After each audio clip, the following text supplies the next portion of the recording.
अस्सलाम वालेकुम। ये पौधा हमने लगाया था लेमन का लास्ट मंथ में। आज इसको हम पहली खुराक देंगे। ठीक 1 माह पहले जब हमने लगाया था, पौधे की पोजीशन देखें। पौधे पर ना ही इतने पत्ते थे और ना ही इतनी अच्छी ग्रोथ थी।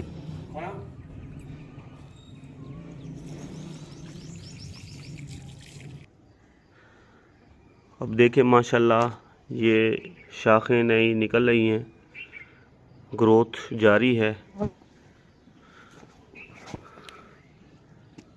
ये नई ग्रोथ है।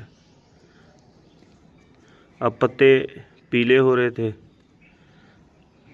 खुराक की कमी की वजह से, तो आज हम इसको जो है ना वो खुराक मुहैया करेंगे। खुराक ये है, बूस्टर होम ग्रोन का प्रोडक्ट है हाजी संस का।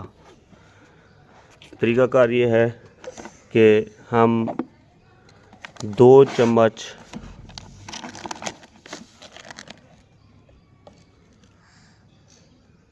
डेढ़ लीटर पानी में मिक्स कर देंगे।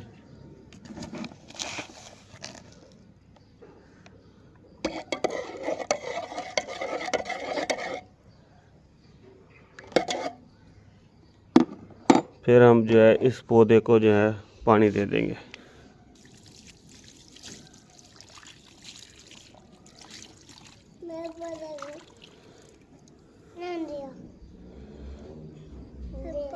मेरे पौधे ना